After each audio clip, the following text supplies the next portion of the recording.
Salut, j'espère que vous allez bien. Aujourd'hui dans cette vidéo on va parler des préjugés sur YouTube. Salut, moi c'est Brian. Brian avec un 2 à la place du A sur YouTube. Ça fait un petit moment que j'ai commencé les vidéos sur YouTube. Oh là là, je vais avoir mes meilleurs cours au Panthéon. La vie d'artiste, étudiant à Paris Centre, c'est pour moi.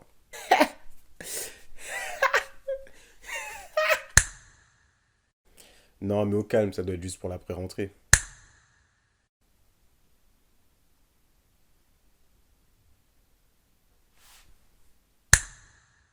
Ah ouais, Psartec la Sorbonne. Hein. Et en fait la première raison c'est juste que je trouvais pas ce que je cherchais, tout simplement sur YouTube. Je cherchais, je trouvais pas et je me suis dit bon bah je vais faire la même chose, tout simplement.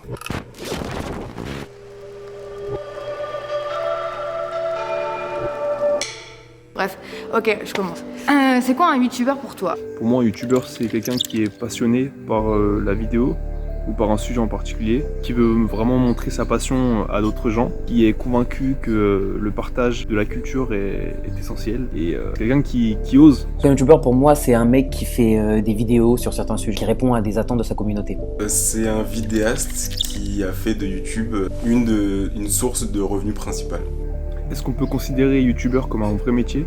Alors aujourd'hui je pense qu'on peut considérer youtubeur comme un métier, parce qu'il y en a qui vivent que des vidéos YouTube. Après bien évidemment c'est avec tout ce que ça implique j'imagine, donc c'est-à-dire avec des partenariats etc. Alors moi oui je considérerais youtubeur comme métier étant donné que n'importe quelle chose peut être considérée comme un métier à partir du moment où il y a un salaire derrière. Ouais, je considère YouTube comme un métier parce qu'en fait on s'en rend pas compte, mais quand on est dedans c'est beaucoup de travail en amont, c'est pas juste lancer sa caméra et parler ou s'amuser. Après en fonction des vidéos c'est plus ou moins beaucoup de travail, mais il y a tellement de choses en amont et ça prend tellement de temps que oui, je considère ça comme un métier. Est-ce que c'est accessible à tout le monde? Moi, je pense que non, accessible à tout le monde. Parce que le cliché du jeune qui se filme dans sa chambre, qui veut en faire son métier, c'est plus d'actualité. C'est fini ça aujourd'hui. Tu dois avoir tes marques, enfin, tu dois pas partir de nulle part. Aujourd'hui, c'est trop fermé pour arriver au top niveau, je pense. Je pense que c'est accessible à tout le monde à partir du moment où t'as la volonté, enfin comme tout, mais t'as la volonté, surtout que youtubeur, je pense pas que ce soit trop compliqué, il suffit d'avoir un téléphone. Des téléphones de nos jours ils filment très bien. Donc un téléphone pour filmer et un ordinateur, on a à peu près tous un ordinateur avec un logiciel de montage qui filme. Basta, c'est bon et c'est très facile de faire des vidéos et après de les poster sur internet. Je trouve que c'est accessible à tout le monde parce que déjà moi par exemple j'y connaissais rien au début et j'ai tout appris par moi-même sur YouTube. Donc si on s'en donne les moyens et qu'on a envie, je pense que tout le monde y a accès. Quels sont les avantages et les inconvénients d'être youtubeur? L'inconvénient le plus marquant je pense c'est que t'es pas sûr de faire de l'argent quoi. Et un autre inconvénient je pense que c'est tout le côté crédibilité aujourd'hui. Est-ce qu'on est crédible quand on dit qu'on est youtubeur? Je sais pas. Et les avantages à être youtubeur, c'est le côté interaction. Le fait de toujours être en contact avec une communauté, etc.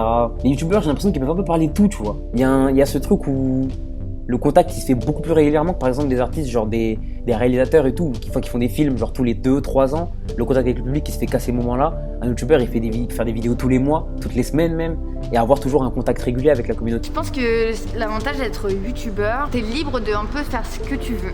C'est toi qui gères quand est-ce que tu veux poster des vidéos, quelles vidéos tu veux faire. Mais d'un autre côté, je pense que la communauté, elles attendent quelque chose de toi. Je pense que le regard de la communauté doit être compliqué à gérer, notamment les critiques des gens pas très gentils, malfaisants. Je pense que ça doit être difficile. Je pense qu'il y a un désavantage de ouf d'être youtubeur, c'est qu'en fin de compte, comme c'est quelque chose qui est en train d'évoluer actuellement, qui est assez récent, c'est quelque chose qui est arrivé avec les réseaux sociaux et tout. Je pense que comme influenceur, c'est quelque chose qui est difficile à vivre dans la société, d'être reconnu en fait comme quelqu'un qui a un métier et qui est youtubeur.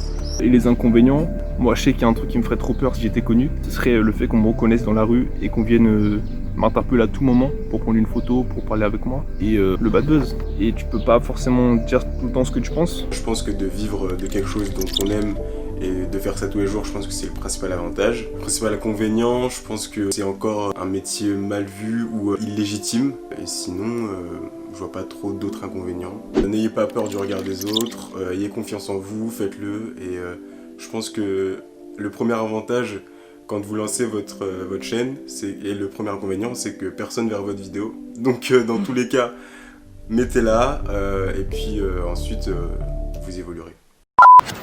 Petit truc en plus parce que c'est très drôle, je me suis fait un trépied avec des cartons de pizza.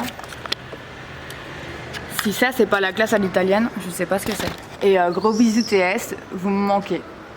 En tout cas, merci de m'avoir demandé parce que c'est hyper cool, le contenu est hyper bien. J'ai regardé ce qui se faisait déjà de base et trop bien. La dernière vidéo avec l'auteur est trop bien. Voilà, bon, salut.